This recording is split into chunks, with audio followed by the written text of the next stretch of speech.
깡패도 이런 깡패가 없습니다. 트럼프의 왼팔이 재무부 장관인 베센트라면은 오른팔은 이 상무부 장관인 하워드 러트닉입니다. 이 러트닉 장관이 8월 19일에 로이터에서 미국 내 공장을 짓는 반도체 기업 삼성전자나 SK 하이닉스가 포함되겠죠. 이 회사의 지분을 연방정부가 인수하는 방안을 검토 중이라고 했어요. 미국 정부가 이미 약속한 보조금을 현금 지급 대신 지분으로 전환한다는 계획인 거죠. 이게 삼성전자가 텍사스주 테일러에 51조 원을 투자해서 파운드리 공장을 짓는 조건으로 6조 6천억 원가량의 보조금을 받기로 한 상황에서 논란이 되고 있는 거죠. 명백한 주식 강탈이란 비판과 함께 법적, 현실적 문제가 논란이 되고 있습니다. 이러한 막무가내의 깡패짓이 칩스 액트라는 그 기원을 알아야 됩니다. 22년에 바이든 행정부가 이 칩스 액트 반도체 지원법이에요. 미국 내 반도체 생산 역량 강화를 목표로 약 73조 원 규모의 보조금과 지원 프로그램을 발동시킵니다. 중국이 워낙 추격을 해오니까 미국 내 반도체 제조의 자급자족과 기술 패권을 유지하려는 전략의 일환이었던 거죠. 그래서 이때 삼성전자가 텍사스주 테일러에 SK 하이닉스는 인디애나주에 AI 메모리 패키징 공장을 짓기로 하고 이에 따라 각각 47억 5천만 달러랑 4억 5천8백만 달러의 보조금을 받기로 한 거죠. 트럼프 대통령이 대선 기간부터 이 칩스 액트를 돈 낭비라고 엄청 비판해왔죠. 보조금 지급 대신에 고율 관세를 통해서 외국 기업이 미국 내 투자를 하도록 압박하는 방식을 선호한다고 누누이 밝혔습니다. 그 발언의 일환을 지금 보고 있는 거예요. 그래서 어떻게 보면은 미국 정부가 이러한 민간 기업들의 지분을 보조금의 대가로 요구하는 게 전례가 없다고 뜬금없다고 보여질 수도 있지만 바이든 정부 시절에 확정된 보조금 계약을 트럼프 정부가 그냥 묵살을 해버리는 거죠. 지분 요구라는 새로운 조건을 붙이면서 여러 기업들에게 충격을 주고 있는 겁니다. 트럼프 입장에서는 보조금을 지급하지 않으려는 명분을 쌓을 수도 있는 거고요. 역으로 이미 천문학적인 돈이 들어가면서 공장을 짓고 있는데 이제 와서 되물릴 수는 없잖아요. 사람을 막다른 골목에 밀어 넣어놓고 가차 없이 두들겨 패는 겁니다. 즉 트럼프의 관세 전쟁이 최근에 8월 15일 블룸버그 보도를 보면은 원래는 100% 이야기했던 반도체 수입품 관세를 점진적으로 200에서 300%로 올리겠다고 시사를 한 적이 있죠. 트럼프는 애초에 관세 전쟁의 이런 도구들로 앞으로 미국의 주요 전략 자산들을 특히 첨단 산업의 제조화를 국유화하려고 했던 겁니다. 최근의 사례로 히토류 산업 같은 경우에는 미 국방부가 히토류 생산업체인 MP 마테리얼스에 15% 지분을 투자했었죠.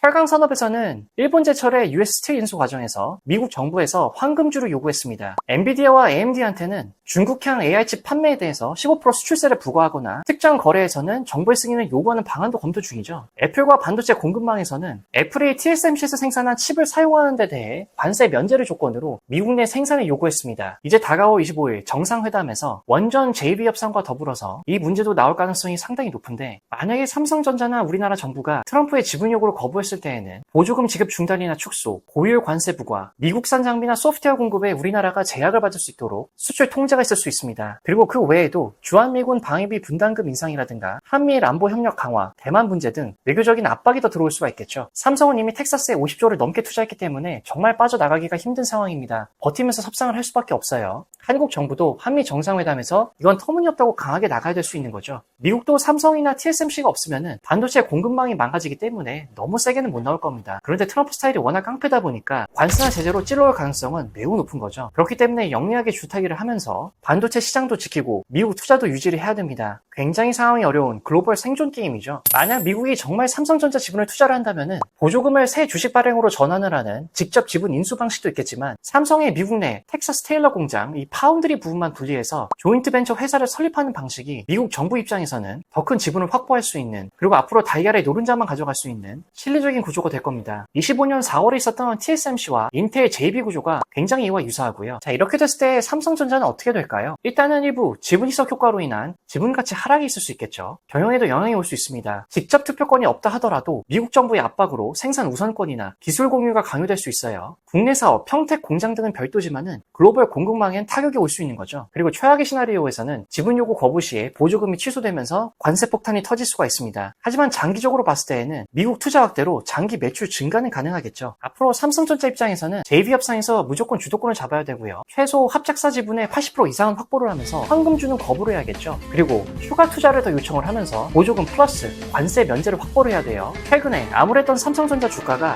그래도 여러 좋은 호재들로 인해 반등을 하면서 여러 좋은 소식들을 가져오고 있잖아요. 25년 하반기 미나노 기반의 엑시노스 2600 이 부분에 대한 성능 회복도 중요하지만 그 전에 트럼프와 미국 정부라는 커다란 산을 넘어야 되는 상황에 봉착해 있습니다.